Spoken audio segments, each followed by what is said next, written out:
ካቀንቲ ዝነበረት በባህርያታ ዘይትንቕነቕ ብደም ቅዱሳን ዝተነደቐት ተዋህዶ እያ ሓቀኛ ሃይማኖት።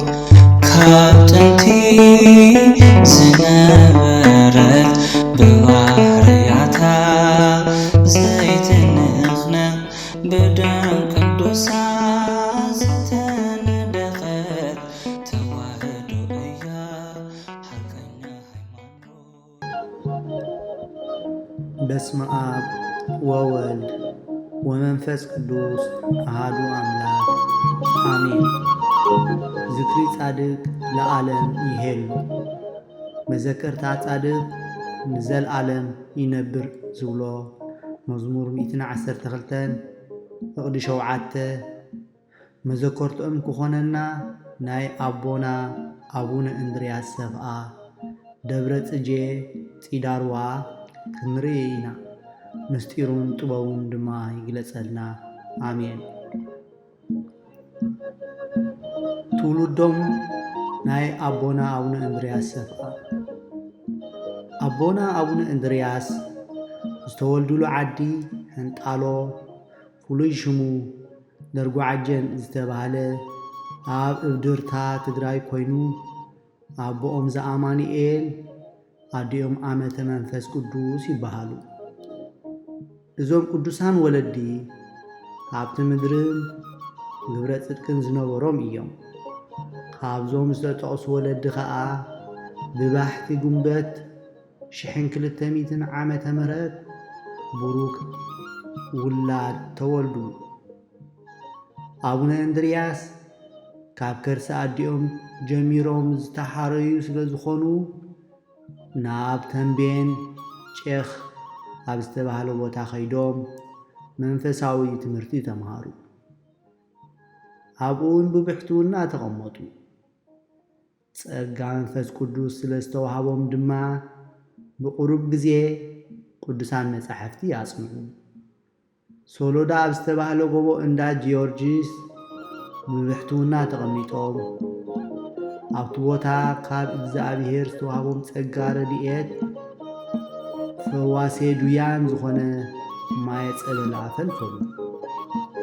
ኣብቲ ገዳም ካብ አቡነ ገብረ ክርስቶስ መድኃኒ እግዚ አስኬማ መላእክት ቆቢዕ ተቐበሉ።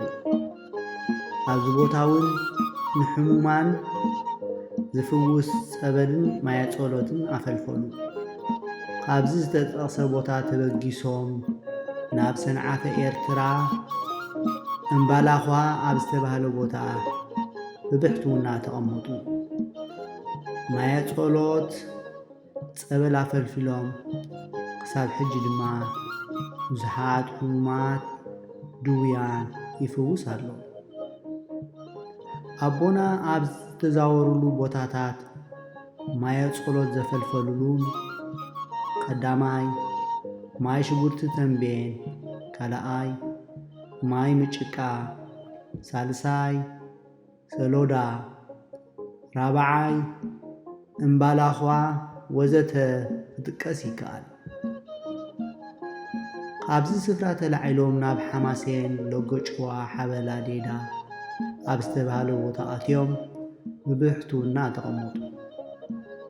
ኣብዚ ከለዉ ብጸሎትን ሱባኤን ምስ አቡነ ኤዎስታቴዎስ ይራኸቡ ነበሩ። ኣዴና ቅድስት ድንግል ማርያም ንአቡነ እንድርያስን ንአቡነ ኤዎስታቴዎስን ተገሊጻ ኣብ ኣስመራ ዘሎ መቕደሰይ መጺኩም ቅድሱ ለይላ ብራእይ ኣዛረበቶም።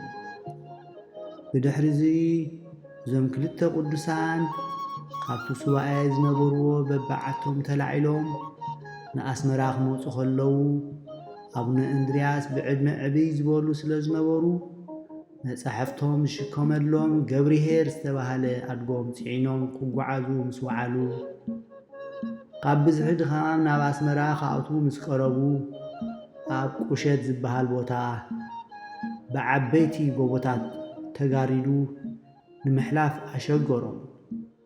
ሽዑ ኣቡነ እንድርያስ ጸሎት ጸልዮም ምርተ መስቀል ብናይ እግዚኣብሔር ካህሊነት ብጸሎቶም ካብቲ ዝነበሮ ቁሸት ናብ ዓርቦ ረቡዕ ከም ዝጓዓዝ ዝገበርዎ መንክር እግዚኣብሔር በላዕለ ቅዱሳኑ ዝተባህለ ከምዚ እዩ።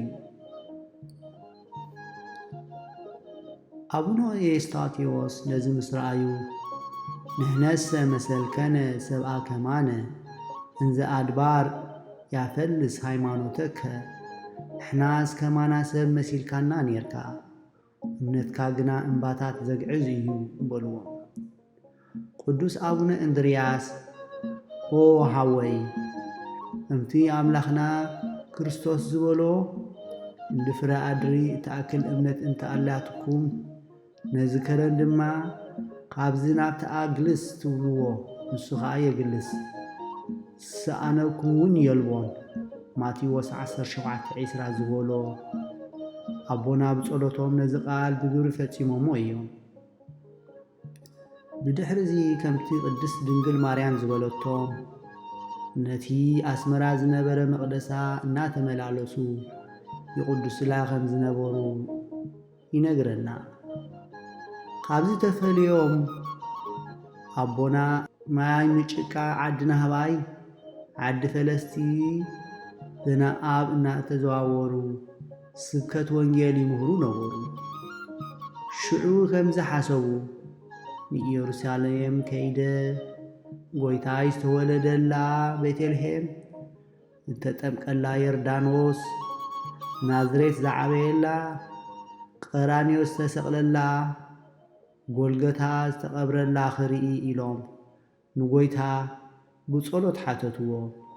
ጎይታ ድማ ምስ ቅዱስ ሚካኤልን ቅዱስ ገብርኤልን ተገሊጹ እንድርያስ ፍቁረይ ንኢየሩሳሌም ምኻድ የድልየካን እዩ ኣነ ስጋኻ ዝቕበረላ ክርእየካ እየ ኣብኣ በዓቲ ኣዳልየልካ ኣለኹ ነዛ በዓትኻ ከም ቤተልሔም ነቲ ኣብኣ ዘሎ ማይ ከም ማይ ዮርዳኖስ ተጠመቕኩላ ንመቓብርካ ከም መቓብሪ ጎልጎታ ንደብርኻ ከም ደብረ ጽዮን ክገብረልካ እየ ኣብዛ ገዳምካ ዝበጽሕ ኢየሩሳሌም ከብበጽሐ ክሓስበልካ እየ ኢልዎም ሰማያት ዓደገ። ኣቦና ኣብ ማይ ምጭቃ ዓድና ህባይ ዓዲ ፈለስቲ ክነብሩ ከለዉ መግቦም ወይነበረ እየ እንዘ ይሴሰይ ቆጽለ ኣስርቆ ዘውእቱ ስርቃ ዔቃ ሱርዒቃ ይምገቡ ነይሮም። ተኣማኒ እግዚ ንሃድን ምስ ወፀ ነዛ ሎሚ ደብረ ጽጌ ፂዳርዋ ረኣያ እሞ ነቦና ትኾኖም እያ ኢሉ ከይዱ ነበሮም። ኣቦና ድማ ነዚያ ቦታ ምስ ረኣይዋ ፈተውዋ ኣመስጊኖም ድማ ኣብኡ 999 ኣርድእት ኣፍርዮም ክነብሩ ከለዉ ብዙሕ ትእምርትን ተኣምራትን ገይሮም እዮም።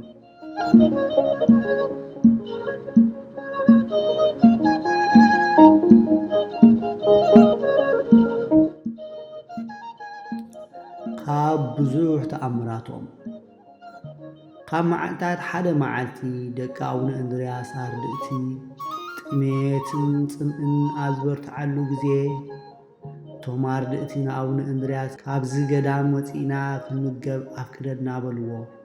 ኣቦና ግን ኣጽንዖ መካን ስለ ዝበልጽ እዞም ደቀይ ቁሩብ ተዓገሱ። ዓሳ ካብ ባሕሪ መነኮስ ካብ ገዳም እንተወፂኡ ሙት እዩ እኳ እንተበልዎም እቶም ኣርድእቲ ግና ሞሊቖም ናብ እንዳ ተኣማኒ እግዚ ዓዲ መጎስ ከባቢ ጣላን ዓደም ዛገን ክምገቡ ኸዱ። እቲ ሰብኣይ ከኣቱ እንተፈቐደሎም እታ ሰበይቲ ግና ኣቦኹም ኣለዉ ድዮም ኢላ ሓተተት። ዘህለዉ ምዃኖም ምስ ፈለጠት ኣይቅበሎምን እየ በለት። ከምዚ ክትብል ከላ ኣቦና ብመንፈስ ቅዱስ ፈሊጦም ወይቤ ኣቡነ ይጦሙ ህቤ ለእሉ እግብርቲከ ወኢትሃድጎሙ ይሰጠሙ ውስተ ባሕሪ ዓለም ኢሎም ምስ ጸለዩሎም ተመልሱ። ሽዑ ኣቡነ እንድርያስ ነትገን እማይ ሙልኡለይ ኢሉ ኣብኡ ምስ ጸለዩ ወዘንተ ብሁሎ እተበትእምርተ መስቀል ዲበ ውእቱ ማየ ወኮነ ጥዑመ ከመ ኣያየተ መዓር ወይቤሎሙ ለደቂቁ አቡነ እንድርያስ ንስኡ ስተዩ ዘወሃበኩሙ እግዚአብሔር ወስተዩ ደቂቄ ውእቱ ማየ ዘኮነ ወይነ ጥዑመ እንክሩ ጡቀ። ከምኡ ድማ ቅዱስ አቡነ እንድርያስ ምእንቲ ደቁ ኢሉ ናብ አምላኽ ጸሎት ገበረ እሞ ካብ ኣርያም 3 ኩምራ ከም ዓውዲ መሲሉ ወረደ። እዚ ኩምራ ስርናይ ን7 ዓመት ዝኣክል ኣብ በረኻ ከሎ አቡነ እንድርያስ ናይ ጎመር መስፈር ካብ እምኒ መዐቀኒ ገበርሎም። ካብታ መዐቀኒት ዝያዳ ከይወስዱ ከዓ ሓደራ በልዎ። እዚ ስርናይ ኣርያም ናይ አቡነ እንድርያስ ጸሎት ስለ ዝኸደኖ 7 ዓመት ዝኣክል ብዘይ ሓደ ነገር ዝናብ ከይዘነቦ ነቐዝ ከይበልዖ ኣዕዋፍ ከይለቐማሉ ሰረቕቱ እውን ከይወሰድሉ ጸንሐ። ምክንያቱ ጸሎት ጻድቕ ትክእልዎ ተስልጥ ጸሎት ጻድቕ ብግብራ ብዙሕ ተስልጥ እያ።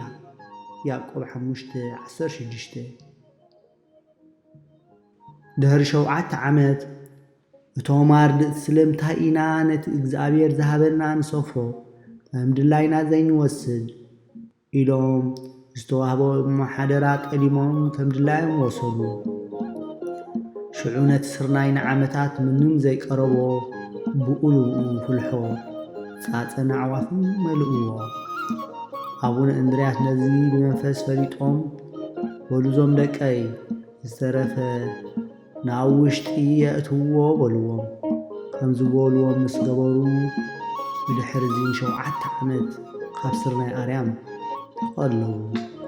ብድምር ን14 ዓመት ተመንበብሉ። እቲ ስርናይ ኣርያም ዝወረደሉ ቦታ ንምልክት ክኸውን ምውራድ ስርናይ ኣርያም ወይ እውን ምውራድ ተባሂሉ ይጽዋዕ ኣሎ ክሳብ ሕጂ።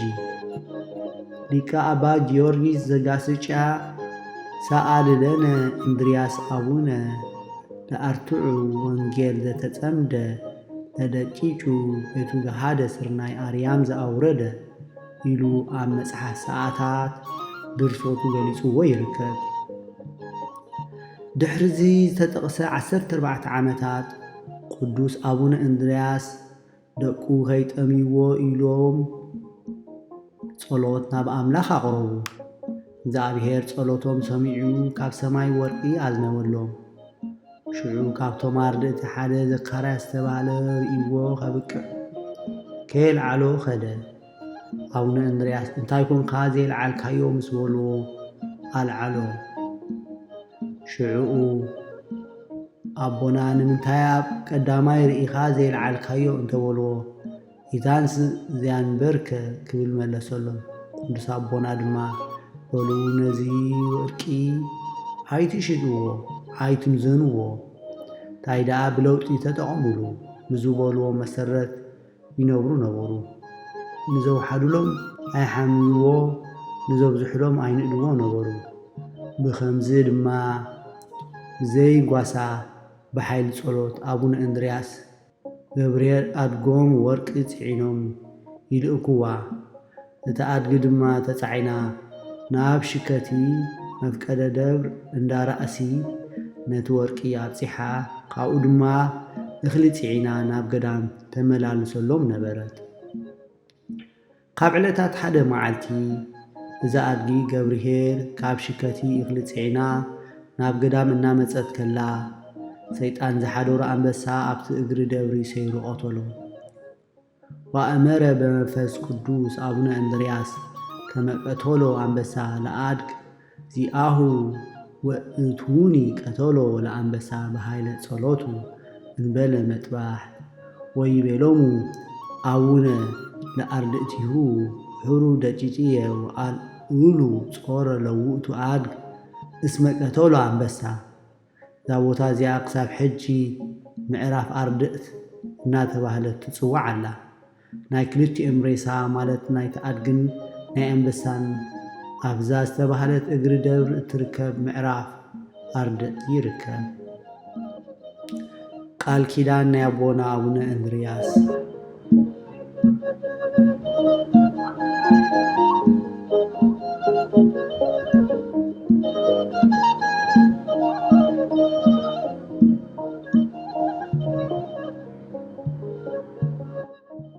ጎይታናን ኣምላኽናን መድሓኒናን ኢየሱስ ክርስቶስ ግዜ ዕረፍቲ ኣቡነ እንድርያስ ምስ ቀረበ ኣእላፍ መላእኽቲ ኣኸቲሉ መጺኡ ከምቲ ናይ ኩሎም ቅዱሳን እግዚኣብሔር ሙሉእ ቃል ኪዳን ሃቦም።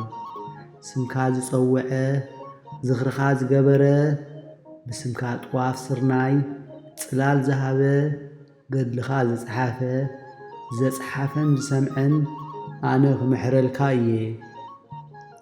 ነዛ ገዳምካ ከም ቤተልሔም ዝተወለድኩላ ከም ደብረ ሲና ሙራድ ቃል ንመቓብርካ ከም ጎልጎታ ክሓስበልካ እየ።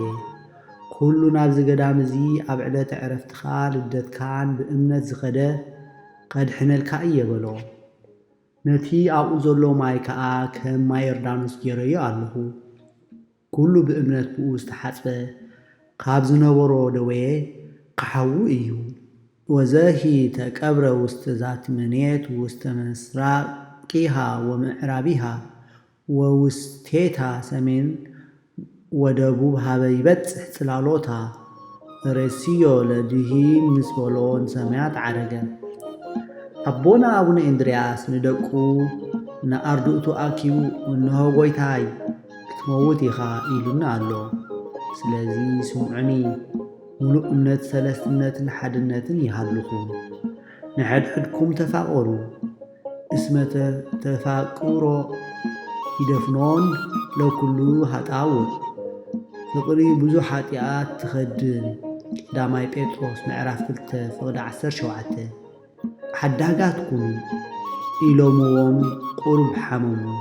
ሽዑ ኣርድእቶም ንስኻ ኣቦና ካብ ሰማይ ስርናይ ዘውረድካ መና ዘዝነብካልና ሕማድ ውያ ዝፈወስካ ጎቦ ዘገዓዝካ ማያ ጸሎት ዘፈልፋልቃልና ንስኻ ኸ ትመውት ዲኻ በልዎም። ከምዚ እንዳበሉ ካብ ኣዒንቶም ከም ክረምቲ ማይ ይውሕዝ ነበረ።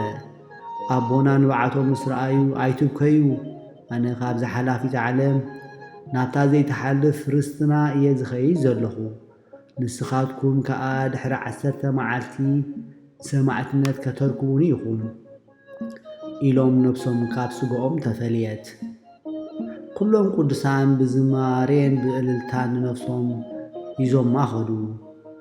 ከምዚ ብምባል ወተቀበልዎ መላእክት ኣብእዎ ኢየሩሳሌም ኢሉ ዝዘመረ ኣቦና ብሓደ የካቲት ብሰላም ኣብዛ ገዳም ዓረፉ። እዞም ኣርድእቶም ብምኽያትን ብሓዘንን ኣቦና ብሰላም ቀበርዎም። ሰማዕትነት 999 ቅዱሳን ኣርድእት ቅዱስ ኣቦና ኣቡነ እንድርያስ ከም ዝበልዎም ድሕሪ ዕረፍቶም ብዙሕ ይሓዝኑን ይጉኑን ነበሩ። ኣቦና ድሕሪ ሳልስቲ ዕረፍቶም ብመንፈስ ተገሊጾም ድሕሪ 7 መዓልቲ ብሰማዕትነት ሓሊፎም ኣኽሊል መንግሥተ ሰማያት ከም ዝደፍኡ ኣበሰሩዎም። ብድሕሪ ዚነቶም 998 ቅዱሳን ኣርድእቲ ኣረማውያን መጺኦም ሰየፎም። ሓደ ካብኦም ግና ተላእኹ ኣብ ካልእ ጸኒሑ ምስ መጸ ኣሕዋት ወዲቖም ተሰይፎም ምስ ረኣየ ኣምሪሩ በኸየ። ከምዚ ድማ በለ ኣነ ኃጢአተኛ ብምዃነይ ንሰማዕትነት ኣይበቃዕኹም። ካብታ ገዳም ቁሩብ ምስ ወረደ ግና እቶም ኣረመኔን መጺኦም ሰየፍዎ። ኣብታ ዝወደቐላ ቦታ ድማ ማይ ፈልፈለት። ኣብዚ እዋን እንዳ ሰማዕታት ተባሂሉ ታቦት ተቐሪጹሎም ኣሎ።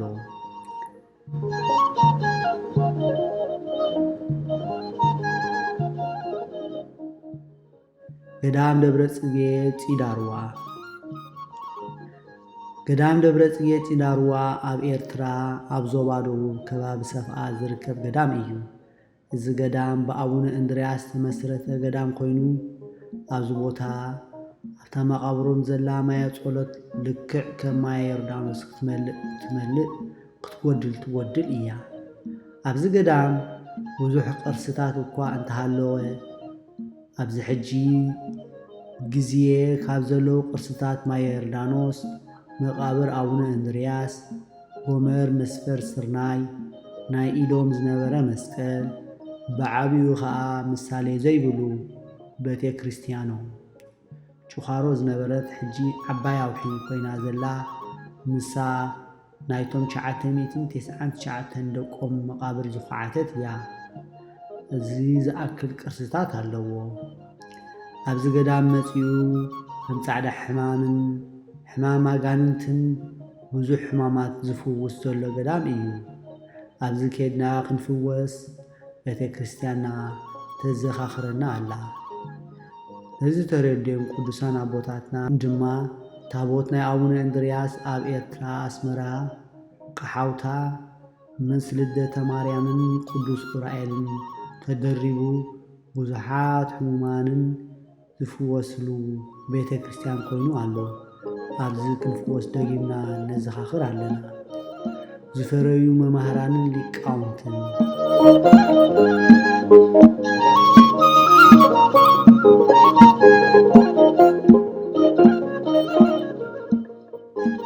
ኣብዚ ቅዱስ ደብረ ጽጌ ፂዳርዋ ብዙሓት መማህራንን ሊቃውንትን ዘፍረየት ገዳም ክንሳ ንገለ ካብ ዘፍረየቶም ክንጠቅስ ኣቡነ ኣቤል ዘጣላ፣ ኣቡነ ስምዖን ዘጨዓት፣ ኣቡነ ሉቃስ ዘሓበላ ጉቦር፣ ኣቡነ ኤዎስጣቴዎስ ሊቀ ጳጳስ ዘኢትዮጵያ ሊቀ መምህር መጽሓፍ፣ ኣቡነ ፊልጶስ ሊቀ ጳጳስ ዓዲ ቀሺ፣ መምህር ሊቀ ኣባ የማነ ብርሃን፣ ኣቡነ አንጠኒዎስ ሳልሳይ ፓትርያርክ ዘኤርትራን ካልኦትን ክጥቀሱ ይከኣል።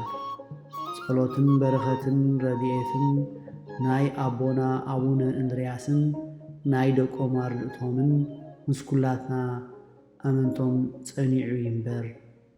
ስብሃት ለእግዚአብሔር ችያነ ዘፈጠረ ከመ ንናልኮ ስብሃት ለማርያም እመ አምላክ እግዚእትነ ወመድኃኒትነ ስብሃት ለመስቀል ክርስቶስ ዕፀ መድኃኒትነ ኃይልነ ወፀወንነ አሜን። ምንጪ ኤሪትሪያን ተዋህዶ .org